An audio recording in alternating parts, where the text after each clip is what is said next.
हाँ देखिए, इस वर्ष जो है कक्षा 10 जो संस्कृत का पेपर है वो 80 नंबर का आएगा। ठीक है, तो इसमें कुछ परिवर्तन हो गए हैं, इसलिए ये वीडियो बना रहा हूँ मैं। और ये इसमें आपको ये भी बताऊँगा कि आपको अभी आज का दिन है और कल का दिन है, 2 दिन है, तो इसमें रिवीजन किस तरह करना है कि ज़्यादा से ज़्यादा इन 2 दिनों में पढ़ सको। ठीक है, तो इसके लिए मैं बता रहा हूँ यहाँ पे। देखिए, ये परीक्षा अध्ययन जो है, तो इसको थोड़ा सा यहाँ ध्यान से देखें। देखिए, अभी ठीक दिख रहा होगा। हाँ, अब देखिए, तो इसमें जो है यहाँ से यहाँ तक ये जो है इतना जो पार्ट है, इसका हिस्सा जो है, ये पूरा क्या है, ये पूरी ओटी है। ऑब्जेक्टिव टाइप जो क्वेश्चन आते हैं 1-1 अंक के आएंगे, ये देखो लिखा भी है यहाँ पे, वस्तुनिष्ठ प्रश्न अंक 1। ठीक है ना, तो इन सभी में से आएगा ये 1 अंक के। ये कितने हो रहे हैं, कुल 32 नंबर का हो रहा है ये। ठीक है, तो यहाँ पे जैसे अब आपके पास ये परीक्षा अध्ययन से बता रहा हूँ, परीक्षा अध्ययन है आपके पास, तो इनको पहले तो ढूंढ लो सभी को। तो इसके लिए मैंने क्या किया है, इसको मैंने अलग से लिख लिया है। आप क्या करेंगे, इसका देखिए यहाँ से अब दिख रहा होगा, नहीं तो आप इसका स्क्रीनशॉट ले लेना। अब देख लीजिए, अब देखिए, अभी ठीक है, ये इसका स्क्रीनशॉट ले लेना। और यहाँ पे मैंने क्या किया है, देखो ये बताया है जितनी भी ओटी है 1 नंबर के आएंगे। यहाँ पे देखो प्रत्यय लिखा है, यहाँ पे इसको देख लो पहले। ये जो लिखा ना यहाँ से यहाँ तक 1 से 5 तक, ये सारे किस पेज नंबर पे कौन सा मिलेगा, ये मैंने यहाँ लिख दिया है, जिससे आपको कोई ज़्यादा ढूंढने में दिक्कत ना हो। देखो 71 पेज पर जो है, 71 पेज पर ये प्रत्यय मिलेगा, 51 पेज पर विशेषण और विशेष से, ये 48 पेज पर है प्रत्यय, विलोम 50 पेज पर है, एक पदेन प्रश्न जो है वो 37 पेज पर है, ऐसे ये शब्द रूपाणी 88 पेज पर है। ये सारे जो है यहाँ संधि समास तक। ठीक है, ये पूरे जो हैं, ये ओटी जो है पूरी कौन सी किस पेज पर है, किस में, परीक्षा अध्ययन में, ये पूरा मैंने यहाँ पे लिखा हुआ है। इसका आप स्क्रीनशॉट लेना और इसको उसमें जो है टिक कर लें कौन से पेज पे क्या है और कितने कितने मार्क्स का आ रहा है, ये आपके सामने यहाँ लिखाई है। प्रत्यय 4 का आ रहा है, विशेषण विशेष ये 3 का आ रहा है, तो 7 हो गए। यहाँ पे देखो पर्यायवाची विलोम ये 2-2 नंबर के आ रहे हैं, एक पदेन 3 नंबर का आ रहा है, शब्द रूपाणी 4 का आ रहा है, उपसर्ग 2 का आ रहा है, धातु रूपाणी में से 4 का आएगा, अव्यय 2 का, संधि समास 3-3 नंबर के आ रहे हैं। तो इस तरह से ये आपकी ओटी रहेगी, तो ये आपको ढूंढने में कोई परेशानी नहीं होगी। पूरा मैंने यहाँ पे ये ढूंढ लिया है। अब जो है आपको क्या करना है, इनमें से कैसे कैसे पढ़ना है, ये मैं अब आपको समझाता हूँ। ठीक है, यहाँ पर मैंने जो है रिवीजन के लिए क्या किया है, ये मैंने अलग से एक चार्ट ये बना लिया है, अब आपको दिख रहा होगा यहाँ पे अभी। ठीक है, हाँ देखो, अब ये रिवीजन आपको कैसे करना है। अगर आपकी तैयारी है तो आपको फिर से एक बार रिवाइज करना है, तो इस तरह से रिवाइज करो। ठीक है, और अगर आपकी तैयारी अधूरी भी है तो अभी इसको ध्यान से समझना, मैं जो बता रहा हूँ कि कैसे क्या करना है। ये 55 नंबर का जो है जल्दी से जल्दी कवर कर सकते हो। ये मैंने पहले इनको क्यों लिखा, क्योंकि ये जो है ये आप जल्दी कवर कर लोगे। 55 नंबर का जो बचा हुआ है वो बाद में आप पढ़ते रहो, समय बचेगा तो, क्योंकि अब टाइम कम है। तो देखो पहले मैंने लिखा है निबंध लेखनम। पहले क्या होता था, 10 नंबर का निबंध आता था।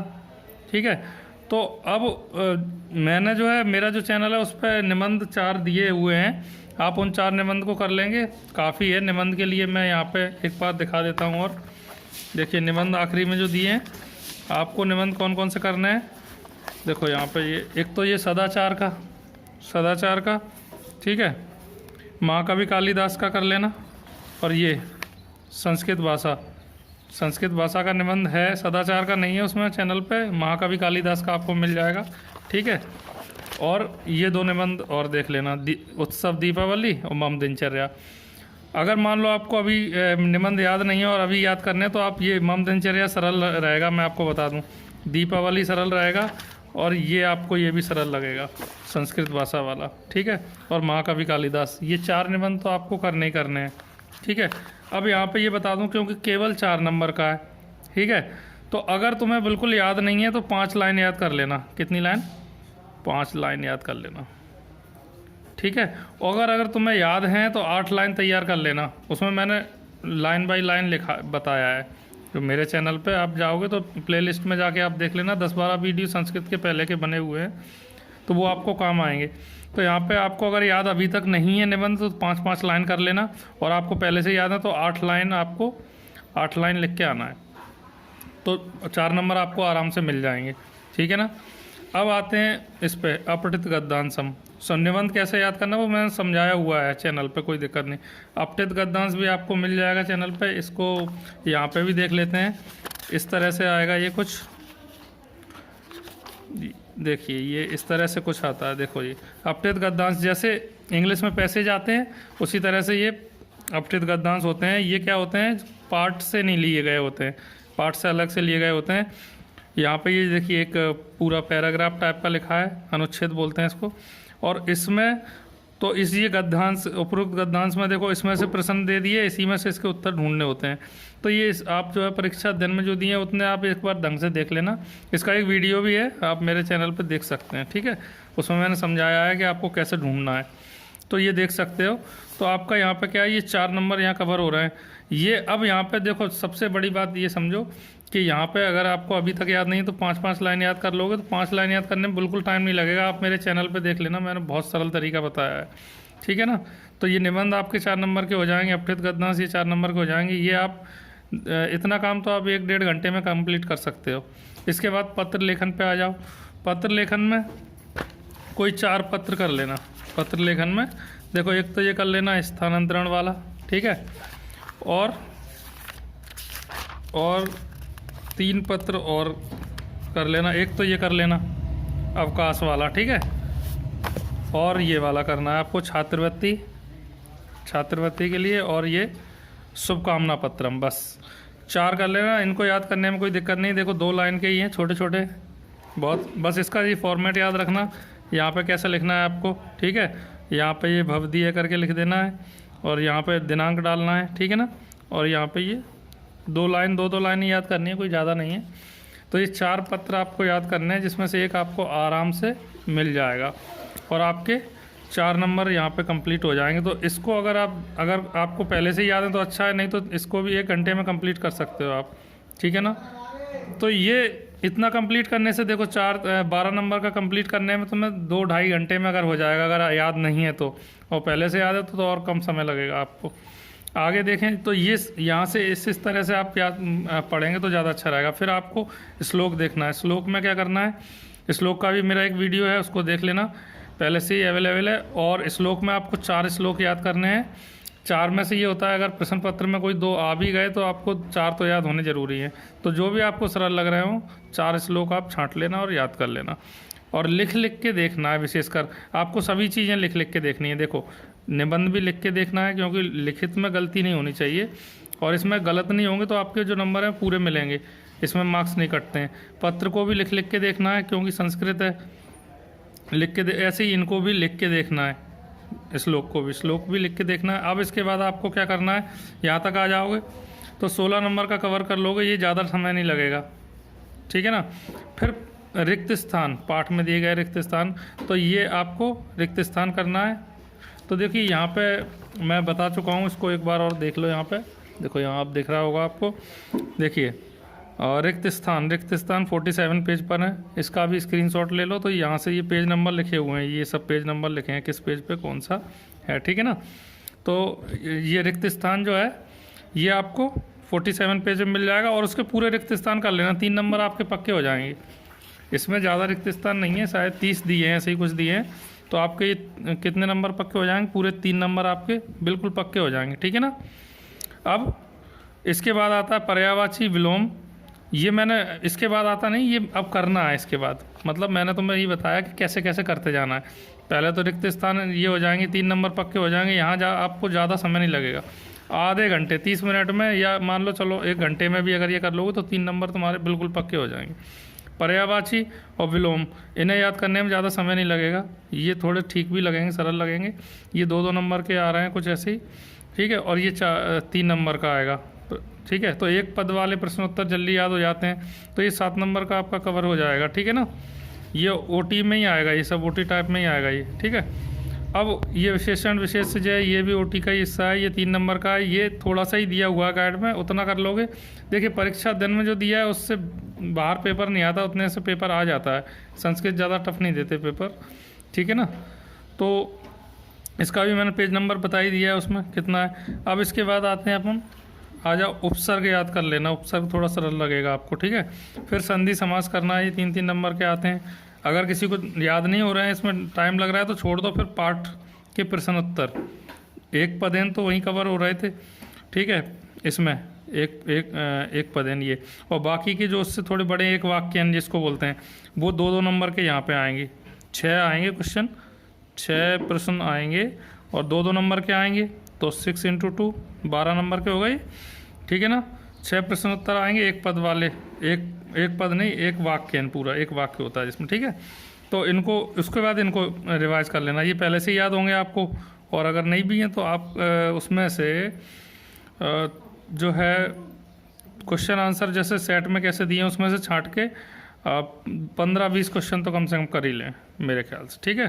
तो यहाँ भी थोड़ा आपको समय तो लगेगा, 2 घंटे लग सकते हैं, लेकिन ये आपका मिल जाएंगे, क्योंकि प्रश्न आपको ज़्यादा देंगे और पूछेंगे कि इसमें से जैसे 8 दे दिए तो 6 करने हैं, जैसे कितने आएंगे तुम्हारे यहाँ पे 6 प्रश्न उत्तर आएंगे, तो 8 दे सकते हैं, 10 दे सकते हैं, ठीक है।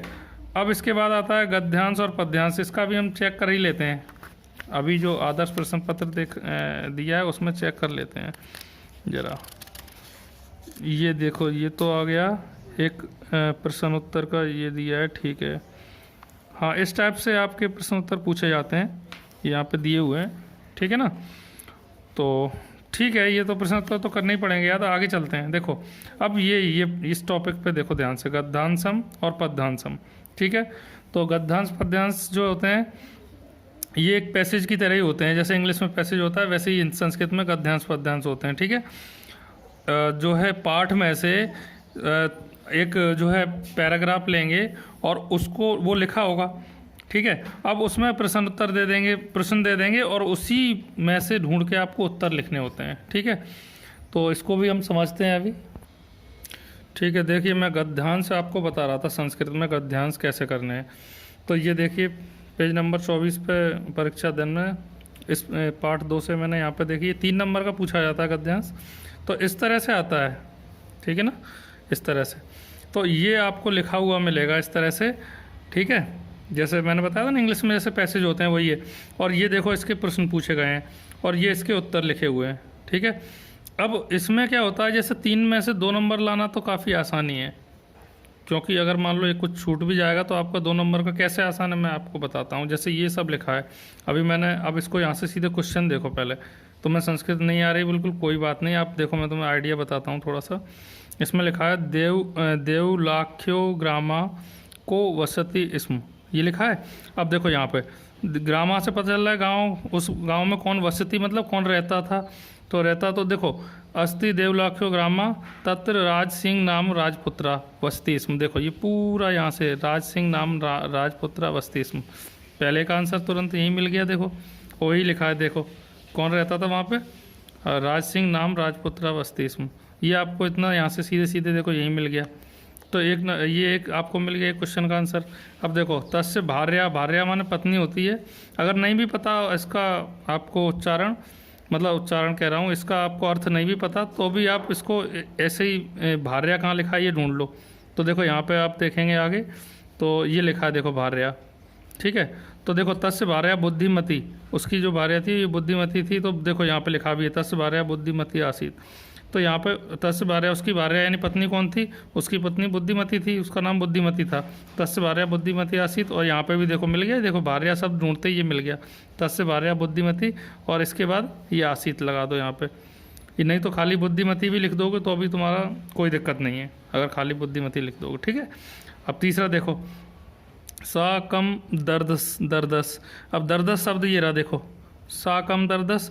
अब यहाँ पे लिखा है ना सा एकम व्याघ्रम दर्दस, तो इसी दर्दस से यहाँ से आ जाओ, देखो मार्गे गहन कानेन सा एकम व्याघ्रम दर्दस। आप चाहो तो यहाँ से पूरा लिख सकते हो, इतना कोई ऐसा दिक्कत नहीं है। तो ये देख के ये पूरा लिख दोगे, ये आपका नंबर पक्का हो जाएगा, ये एक सही हो जाएगा, ठीक है। अब देखो सा किम जगाद। अब जगाद सब ढूंढो, जगाद ये रहा जगाद। तो देखो यहाँ पे जगाद के आगे जो दिया है वो आपको लिखना है, ये देखो ये पूरा लिखा है इस तरह से। और इति सा जगाद, बस आखिरी में लिख देना इति सा जगाद। अगर आपको मान लो बिल्कुल कुछ समझ में नहीं आ रहा, आपने अगर ये लाइन भी लिख दी है गलती से तो भी आपको कुछ मार्क्स नहीं कटेंगे, चल जाएगा, लेकिन इसका ये सही है, ठीक है। अब इसके बाद आता है ये राजपुत्रा प्रत्यय समास विग्रह कुरुत। अब ये इसमें नहीं मिलेगा क्योंकि ये समास विग्रह पूछ लिया, तो राजपुत्र का ये हो गया राज्ञा पुत्रा, ये होता है। किसी में संधि पूछ लेंगे, किसी में कुछ पूछ लेंगे, ऐसा भी पूछ लेते हैं, तो वो तो आपको याद ही होना चाहिए, पता होना चाहिए कहने का मतलब, तभी सही होगा।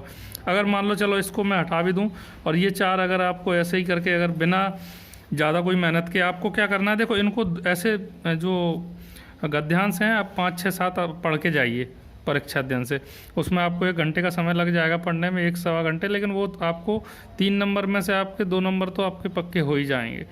ठीक है, अब हम बात करते हैं पद्यांश की। ठीक है, तो पद्यांश में हम श्लोक वाला पाठ निकाल लेता हूँ मैं, ये सुभाषतानी। देखो तो ये इस टाइप के जो होते हैं ये पद्यांश होते हैं, जैसे कविता टाइप में जो होते हैं हिंदी में होते हैं पद्यांश, तो वो उसी टाइप के ये हैं, ये श्लोक हैं। तो श्लोक में देखिए जैसे ये लिखा है, इसी को देख लेते हैं। ये भी 3 नंबर का आएगा। जैसे लिखा है आलस्यम ही मनुष्याणाम शरीरस्थो महान रिपु, यानी आलस्य जो है वो मनुष्य के शरीर में क्या है कि उसका बहुत बड़ा शत्रु है। रिपु माने क्या होता है, शत्रु यानी कि दुश्मन। ठीक है, और नास्तस्युद्ध